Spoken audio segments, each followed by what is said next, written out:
dreams into reality.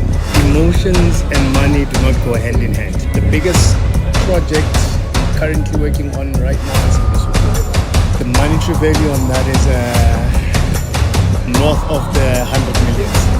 Don't lose time chasing money. But what I'm going to post now is a complete version of my project, and most of you will think within a snap of a finger it was done in a day. No, overnight success of an entrepreneur takes nothing less than 2 years.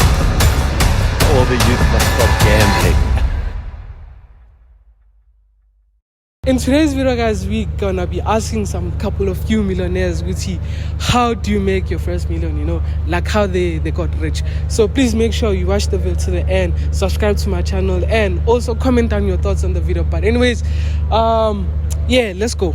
Can you please tell us what's your name and what do you do for a living? My name is Q Kafate Lerotoni.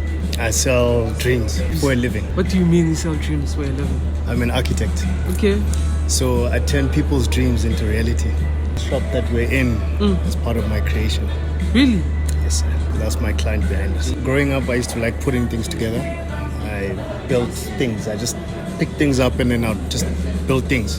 Okay. And went to school for it. And then I worked. I did my apprenticeship. I worked for over 10 years. I got my experience, and then 2016, 10 years ago, I started my own thing. What's the biggest mindset shift that you had to unlearn about money that got you to where you are right now? Something that you had to unlearn. Yeah. Don't be emotional in business. Emotions and money do not go hand in hand. When you're in business and you're dealing with money, try and be as neutral as possible. Some things will go your way, some things won't, but always remain neutral. The moment you go emotional on decisions and negotiations about money and this, then you're going about it at the wrong way. Yeah. Okay. So I've had to unlearn that. I used to be emotional. What's the biggest or small habit that you had to change that also had to that got you to where you are right now? The biggest thing was coming from being employed. I got lazy because when you're employed, everything is given to you. You're given tasks to do. You get a salary at the end of the month. You do work, but you don't do a lot. So when you're on your own and now you realize you have to do everything, no one owes you anything and you have to do everything yourself. I had to move from the boundary of being lazy and thinking everything will come to me and learn that nothing will come to you. You always have to go and get stuff. And for you to go get stuff, you mustn't be a lazy person. What's the hardest thing you've ever faced in your business? Then how did you go through it? Selling. And it's still hard because with my kind of business, it's very personal. So every client is different. Preferences are different. Tastes are different. So my selling of my idea to you will be different to the next, to the next, to the next. So there's no equation. There is a principle, but there's no equation that fully works across all my clients. So every project I get is always a learning.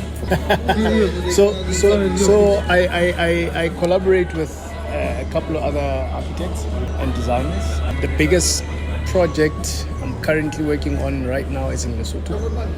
It is a multi-story office building, similar to more or less what we're looking at. It's been 2 years under construction. It should be complete next year, 2026, around April. The monetary value on that is north of the 100 millions. Not what came to my pocket, but the project value. Do you use your own money or you take a loan?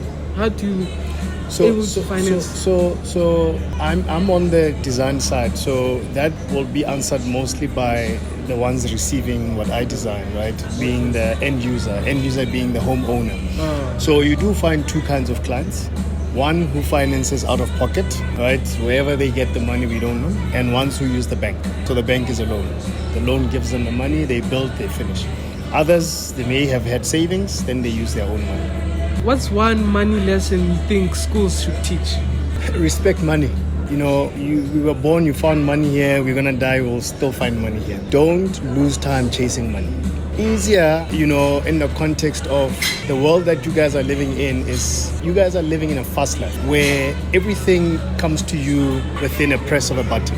A lot of your generation does not understand half of how that was achieved. If I right now post a completed image of a project I've done, and you don't understand that it took 2 years or 3 years of hardship to get to that completion, you think we received it, you think it was quick, but it took 3 years of fights with clients, renegotiation, where I kept saying, don't be emotional. But what I'm gonna post now is a complete version of my project, and most of you will think within a snap of a finger it was done in a day. No, there's a lot that happens in the background. When I get out there and I post the final product, it doesn't mean we just woke up and it was done. So chasing money is good, it gives you focus, but enjoy the journey. Chasing money is not a point A to point B in a flat line or always downhill. No, there's going to be uphills, there's going to be zigzags, there's going to be pauses, there's going to be points where you start questioning your idea. Is this really going to make me money? And then you leave it, then you go on to the next one. And then at the end of the day, you don't have any project that is complete because you think everything should be quick. Something real is not quick. You took 9 months in the womb. You were not born in a day you were conceived. Let's speak in a situation where maybe you live Kokasi and now your parents want to see results. You've been doing this for a very long time and it's still not paying. How long is long? 2 years. 2 years is not long. 2 years is not long. So I'll give you a quote. When I started my business, there's a famous quote I used to live by Warren Buffett, one of the global multimillionaires. Warren Buffett. Google him. I know. He once said, overnight success of an entrepreneur takes nothing less than 10 years. That's overnight. Takes nothing less than 10 years. Meaning between when you start your business to when you reach 10 years, that's when you can start measuring success of your business. Not in the first year, second year, third year, fourth year. You can make $1 million in your first year. You're not successful. You can make it on the 9th year. You're not successful. A lot of multimillionaires made their millions in their 60s. They started their businesses in their 30s. Persistence, enjoying the journey, being hungry. Don't just chase the money. Chase but enjoy the journey. Okay. That's the mindset. That's the mindset. We are also on our journeys of wanting to make our first million. So do you have any advice for us? Money is not the means to an end, right? Once you have money, you're gonna run into more problems in life, and you think, I thought life is gonna be easy with money. That's not true. Do you think money brings happiness now? It does. It gives you options. It's not about happiness. It gives you more options. Okay. If you've got $10, you can buy this. If I've got $100, all of a sudden I can buy Starbucks. But if I had 20, I couldn't. So it gives you options. So if more options make you happy, then yes, it brings happiness, right? But save. Whatever you make, save. I believe in you make $10, put $20. Make $10, put 2 rand away. Enjoy the 8 rand.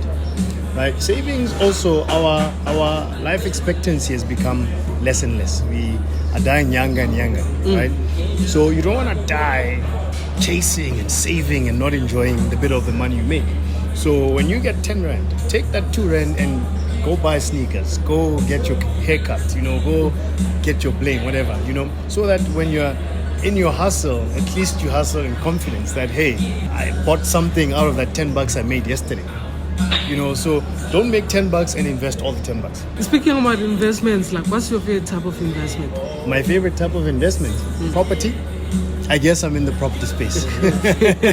So I'm in property, and I also have recently in the last 4 years gone into sneakers. So I buy to resell sneakers.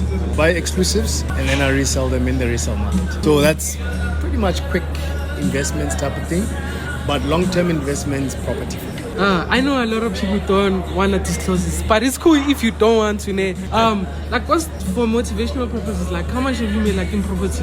Oh, you can just say 5 figures, 6 figures, 11 figures. I'm still building. Let's just leave it like that. Okay. Yeah, I'm still building. Yeah. So the business is called Think Design Studio. One word on Instagram. We do architecture. We do project management. We design corporate spaces, residential houses, restaurants, resorts. Like this one, yeah, exactly. Yeah. Think Design Studio, one word on Instagram, and then from there, thinkdesignstudio.co.za. That's the website. You'll see the work we've done, and if anyone wants to consult, they can find me there. Can you please tell us what's your name and what you do for a living too, sir? Daryl, Utah, and I'm in financial services. It's different things, but pension funds, management, looking after money. Oh, looking after money. Yeah. Okay, in terms of that, what do you think has been, looking at other people, what do you think has been the biggest financial mistake? The biggest mistake? Yeah, a lot of people make about They're all gambling too much online. They're spending and wasting all their money gambling on casinos and horses online. All the youth must stop gambling. But it makes money. What do you think about Forex trading? Forex trading. Listen, there's definitely a place for it and opportunity, but you have to know how to do it. Really? Yeah. Oh, so do you think it actually makes money though? Yeah, you can make money out of it. Have you? I don't do it. You don't do it? No. Okay. I also wanted to ask, what's the biggest mind shift that made you to be able to be a better person and make more money? Firstly, you you've got to be fair. You can't charge too much, Okay. and you got to look after your customers. Okay. Yeah. Okay. What advice do you have for us? Advice: Financial.